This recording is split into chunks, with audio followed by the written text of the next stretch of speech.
Viewer Leo has asked me to break down the financial analysis and explain how having a full-time cook at your home in Nicaragua may be able to actually make it cheaper for you to hire someone to do that than to eat in some other way. I know it's a stretch, and it is a stretch, but it's an interesting analysis, and I think it's a good one to dig into and talk about how that actually could be. And we're probably not going to find that for 99% of you that it's actually cheaper, but it may be way cheaper than you are expecting, and that might be just enough for such a luxury that also contributes to the economy by creating a job. We're going to break that down right after the bump.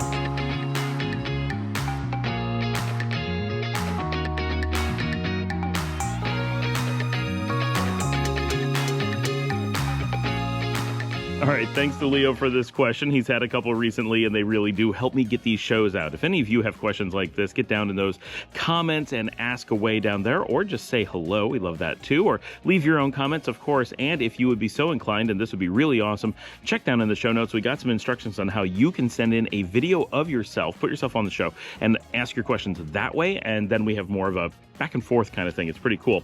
Also, if you have questions like this and you think you need a little bit more discussion, or you just want to meet up with other people from the community, check out our Thursday live streams. We go for hours. We did 7.5 hours just this past week. We did 4 hours a week before that, 8 hours a week before that. It's fun, and everybody talks to each other, and it's we spend an evening hanging out with the community, and we have such a great community here. It really is a lot of fun. And if you don't have a Thursday evening to set aside to watching my face on TV the whole time, then definitely join our WhatsApp group. That link is in the show notes as well. That is the Expats of Nicaragua group. It is a great way to connect with a lot of people from this community, for just generally expats that are in Nicaragua, people who are interested, and ask questions and get ideas and communicate and meet up with people. So just some tools we have for you guys. And of course, we are helping to raise money for Marcela, who has stage 4 cancer, Hodgkin's lymphoma. And while her healthcare is free, she does have an awful lot of expenses taking care of her kids as a single mom. We have videos and information on that. The GoFundMe is in the notes for anyone looking for that. All right, so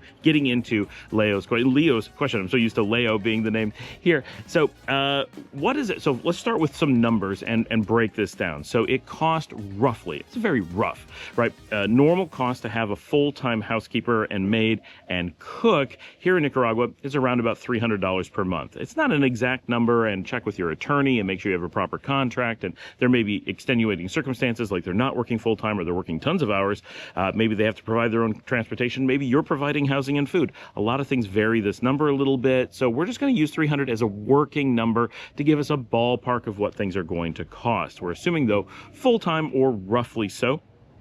And this is something that I've done. Both have had cooks nearly the entire time I've lived in Nicaragua, and we did this analysis when we moved from La Barria, where we didn't have a full-time cook, and went out to eat a lot because we were in the middle of the city, and we moved out here to kind of the country.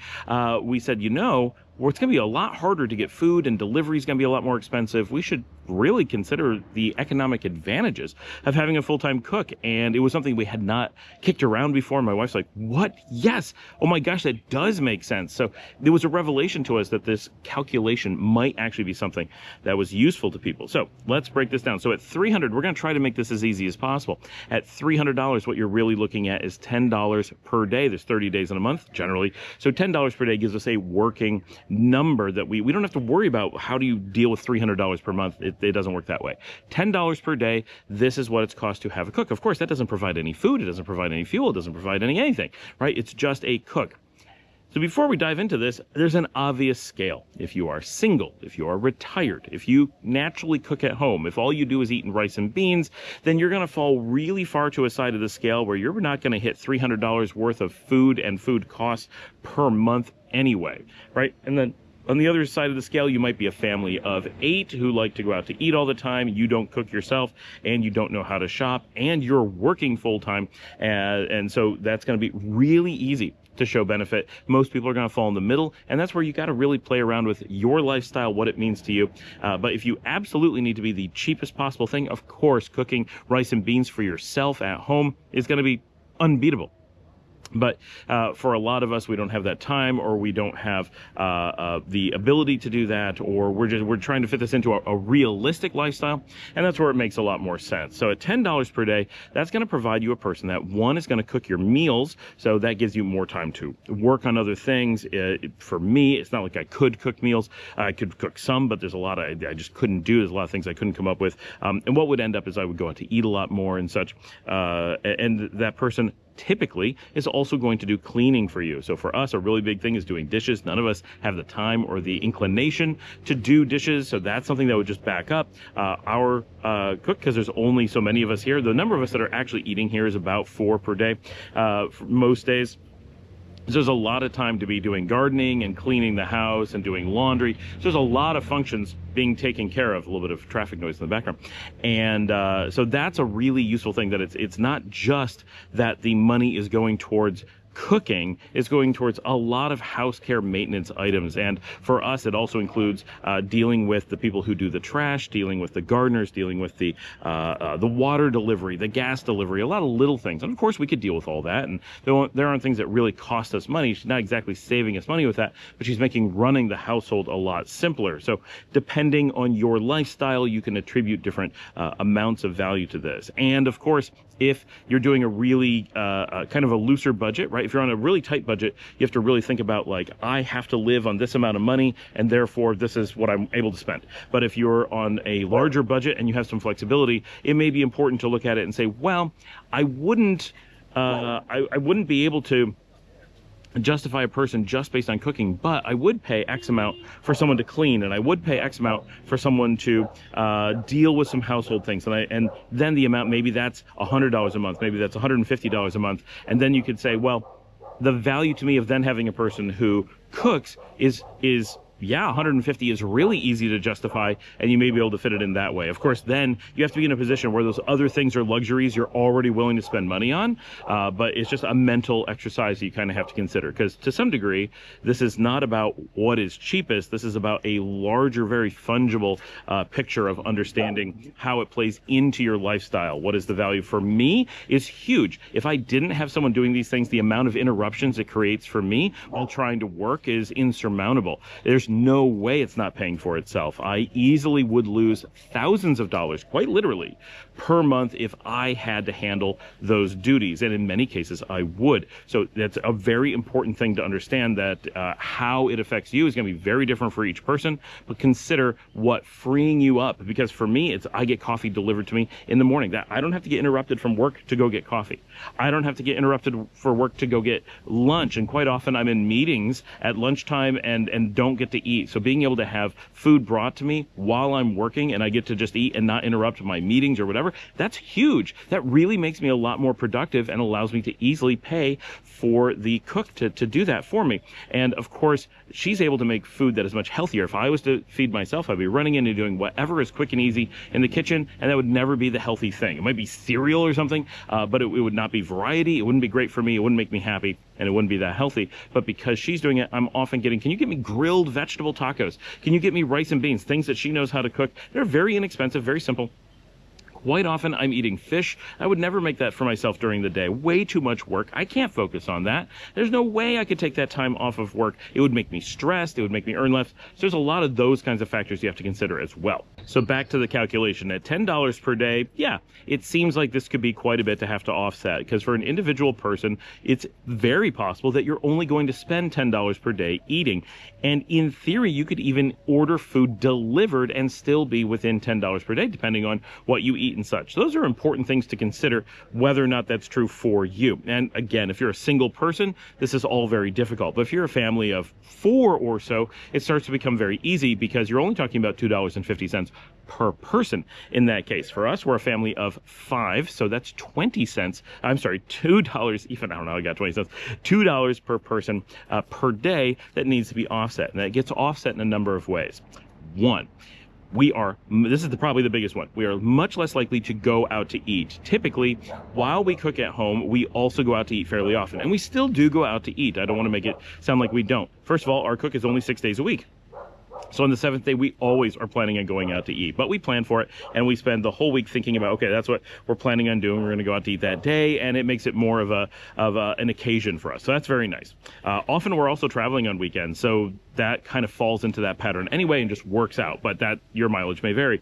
But so we are almost never going out to eat during the week, when before we had a cook at home, we were going out to eat easily 3 or 4 times during the week, just at dinner and sometimes for lunch or breakfast as well. Not super often for those meals, but it was enough that it was a noticeable expense throughout the week that we were spending time going out to eat. And so that is very time consuming. Now, of course, you could view that as family time, as something you really enjoy, so that may be a negative, but of course you can sit around the table at home or watch TV together or something if that's what you want to do. So there's ways to reclaim that. But that going out to eat, while not expensive, it is Nicaragua, would definitely be a little bit more than eating at home. So a typical meal at home probably costs us between $3 and $8 per person for like a dinner meal. Breakfast or something is very cheap. Eggs here are quite inexpensive still. When we would go out to a restaurant, of course, that cost would go up. Typically, it would be a minimum of $6, with a maximum being much closer to $15. Unless we went somewhere really fancy, we could be getting up to $20, but $15 really is on the high end, and that's with my kids getting, fancy, coffee, drinks, and orange juice and extra things and appetizers. And we went out the other night for Italian at a really nice place with a beautiful venue with really good food. We had 8 people, and the bill came out to $68, which, if I do my math correct, is $8.50 per person for dinner. So that's not super expensive. That's after tax and everything. So we're not talking about huge envelopes of food, but if we were to make food at home, if we were to make pasta at home, for example, I'm just estimating, but that's probably no more than $3 per serving. So even with our cook making that food and saying there's $2.50 per person assigned to her per day, if we're paying $5.50 for her to make pasta at home, that could be pasta alla vodka, right? Something really nice. And we would pay $8.50 to go out. That's $3 of savings per person just in that one meal. And remember, we're not trying to really save money here. This is a luxury. This is a huge advantage, having a cook at home. So we're not trying to say, oh, look, you can save so much money. We're trying to say we can skim in at a couple cents per day less than what you would do in other situations, right? So that's very important to have that context. But so in that case, we're saving quite a bit. And that was a relatively low-cost restaurant. So if we were to go to a fancier place, definitely be a couple dollars more. Not a ton, but maybe $2 more. That's all savings that we would get. And cooking at home, we can end up with, really good fish, salmon dinners. We're vegetarian, so that's actually a big factor. It's hard to get vegetarian going out, and we solve it by having a cook at home. So for us, it's not a financial thing. It's a completely different thing about availability of food options. But if you're doing steak at home or something, it can be half the cost in some cases, right? You really may be a lot cheaper by cooking at home. And so if that enables you to do that, that's a big deal. So that's the biggest cost savings, is reducing the number of times that you're going out to eat, hopefully dramatically. The next area that you can save money is healthier food options. Just in general, there's more ability to do food planning and to price out food and to think about what you're using in your home and to coordinate that food if you have someone in the kitchen who's in charge of the kitchen, rather than people haphazardly eating at home. Again, if you have lots of time and you're managing this on your own, you can do these things without having a cook. But for many of us, there's no way I could spend the time doing that. I can't keep track of what everyone's doing. I don't have a single point of information so that I know what everyone's eating and what everybody's thinking about eating and planning on eating, and there's just no way to coordinate the shopping to make it as efficient and so forth. But having one person whose job is to focus on the kitchen, and that's what they're doing all day long, they're able to be more efficient in the kitchen and say, oh no, this person's going to have eggs and potatoes now, so I'm going to make this for this other person at this other time, and just coordinate those meals and get them ready and just plan for it. Those things help a little bit, and it all comes together into this picture of trying to justify that $10 per day. And then the other big area that is really beneficial is the shopping. So this one is relatively minor. The not going out to eat and having a little bit cheaper meals, those are the big ones. But doing the shopping has some big advantages. One is, again, taking that load off of me. Doing the compras, as we call it, doing the shopping is a weekly thing, sometimes twice a week, and it generally takes 1 to 3 hours. hours. That's a lot of time. And for me, who is working, that's a big deal. Again, if you're retired, that may be something you enjoy and it's not taking away from your job. It's not stressing you out. It's not making you miss things. You're not, I would, if I do that instead of something else, I'm not spending that time with my kids, right? So it's all negative. Now, again, you may not be looking at this completely financially. There's a bigger scope to look at. So she goes out and does that shopping, but she also knows where to shop, knows how to haggle, and is not going to get gringo priced. So in some places, when she goes to La Colonia and other fancy restaurants, into fancy grocery stores, it's not a factor. So she's just getting the price that's there, but she rarely goes to La Colonia. If she's going to go to a supermarket, it's generally the Pali, which has lower prices, but a smaller selection. But that's what she's used to. She knows how to find the things that she needs, and she'll go to La Colonia or La Union when she needs to get specialty items. She'll also make a list for us. She doesn't do the Price Mart runs to Managua, but she makes the list for us so we know what to get when we're at Price Mart in Managua so that we can coordinate that and be as efficient as possible. Again, all of those places have set prices, so you don't have to worry about it.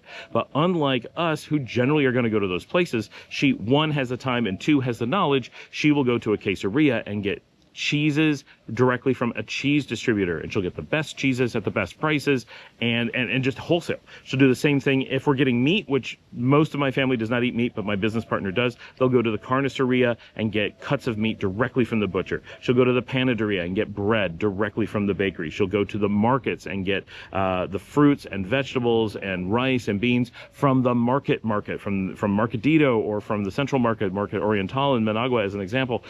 She'll do those things and get better prices than we would get. So it's not just that she's going to lower cost locations, she's getting better prices in those lower cost locations. And because she's able to spend more time doing that and knows what she's doing, the actual cost of the groceries, while not dramatically lower, is lower. We're getting better variety, better quality at lower price. So maybe at most we're saving 10%. But if you think about what the budget for food for us is within a month and then extrapolate that out per day, it's very easy to assume that she is saving several dollars per day. Maybe $2 or $3 of our daily food is lower cost because she is both able to and willing to and capable of doing this lower cost shopping mechanism. And again, if you're single, if you have time, if you're retired and you just want to go spend this time doing the shopping, you can mostly recreate. Now, the one area that there may be no opportunity for you to truly compete with having a full-time cook and shopper is when they go to the market and manage to avoid gringo pricing and really haggle for and seek out the absolute best prices, especially on those meats, breads, vegetables, and fruits. Once you're getting into, that's my dog in the underbrush, once you get into processed food and those kinds of things, you're picking up a bag of chips. Yeah, they may know to go to Pali instead of the Super Express, but you're going to be paying the set prices in nearly all cases. But they will also know where to get fresh food off the street. They can do a lot of things that are just more creative or different. And of course, you can learn these things over time, but you may never be able to completely match them simply because you will almost always have at least some degree of less haggleability rather than gringo pricing, let's say. So we put this all together. We're not saying this is a slam dunk. We're not saying that this is a clear you should always do this. Of course not. What we're saying is that if you're looking for this type of luxury or this type of assistance, which that could easily be what it is for a lot of people, it could be that you are retired and you may not be as ambulatory, or maybe a lot of effort, or maybe you're really busy working and this is something that helps you be able to work and pay your bills, then those things could be in that direction very useful and not a luxury, but an actual business or life expense. If you are simply looking to enjoy your time and you don't need to do those things and you can afford to have someone, which is a lot of people are in that boat, then this could be a luxury, and this is just a way to show that it is not as completely frivolous as it may sound. Coming from North America, this sounds like a ridiculous level of luxury. Who can do this? Or like, are we characters on the TV show Soap or like in The Fresh Prince of Bel-Air? No, this is for relatively normal people. Here in Nicaragua, you're able to have these kinds of resources in many cases, and they're not as crazy as it may sound. So we want to provide kind of a framework for understanding that pricing on that. But for many people, simply having that lower cost of shopping, avoiding going out to restaurants, you start putting all that together, is it going to come up to that full $10 per day, that $300 per month that you absolutely need to financially justify this and make it a no-brainer? No. Most likely, most of the time, it's going to fall short of that. But it's relatively easy to see how in a not so extreme circumstance, even for like me with a family of only 4, that we could get to a point where saving that $2.50 per day per person is reasonable. And when you combine it with all the other things that they do, and that it is a luxury, that it does make our lives easier, and we do get to work more, we have a lot of things to combine to make it absolutely make sense. We would not do without it anymore. Like, this is something that we have learned is absolutely important for us and completely valuable, and we are not wasting money doing it. Overall, could we save a few dollars throughout the month by not doing it? Maybe, but I don't actually know if that is true. But it would be very frustrating, and it would cause so many other problems for us that it certainly does not make sense. But for many of you, it is something simply to consider. But for Leo, who wanted to know, how do we make this math work? I think this will answer his question, that at $2.50 per day for a family of 4 is quite reasonable. At $10 for a single person, really gonna be hard, but we have seen that savings ourselves, and I know other people who have, and I think it's something that you should consider. And remember, this creates a job, a very discreet, straightforward means of being an employer here in the country, and that is the #1 thing you can do to make a positive difference. So this isn't just something you do for yourself. This is the potential for you to create a very valuable and meaningful career for someone who is otherwise out of work. And the person you hire may not be the person who directly themselves would have been out of work. In fact, there's unlikely to be so. But by giving them a job, they don't have to go take a job somewhere else. That takes a job somewhere else. And somewhere down the road, there is someone working a job here in Nicaragua because you created a new job. And that makes a big difference, not just to the country. It makes a really big difference to an individual life who is able to pay their bills, go to work, feel good about themselves, do the things that they need to do, and you're able to create a good job. You're able to provide a good working environment. For a lot of people, working for an expat and being able to clean their house, cook their meals, do their shopping, that's actually kind of a dream job in many cases if you're a good employer, because they can expect you have the ability to provide a steady paycheck, a happy, healthy working environment. You can provide the flexibility to deal with family emergencies and health issues and such, and that's a big deal. I know that our cook really appreciates the fact that when she has family events, she just has to let us know. She doesn't have to worry about an angry employer who's not going to let her go see her kids graduate from high school. She knows that if she's gone out and partied the night before, that she can just send us a text and be like, I'm coming in late tomorrow. She knows that while she doesn't live in our house, she also knows whenever she wants to be in Leon, because she doesn't live in the city, that she just lets us know and stays the night. She doesn't even tell us ahead of time. She'll just be there late at night and be like, I decided to stay today, because she has space to do so. There's a lot of flexibilities and bonuses, and she is able to eat at work. And when she's not busy, she can watch movies on the couch and has personal space in the house that she can go to. It doesn't take very much for us to provide a very comfortable, happy working environment that is vastly better for her than most any job she'd be able to find somewhere else. And for us, she makes our lives so much more comfortable and efficient that it's really beneficial. And having kids who are then able to be left home alone during the day, and we know that they're not going to be freaking out because they can't feed themselves, they can just go talk to her and have actual healthy food made for them and so forth. And if the house was to run out of food, she'll go feed it, and she'll take care of the dogs. She waters the plants. It all comes together. There's a lot of things that need to be done. Anyway, I hope that answers Leo's question. I hope that gives you guys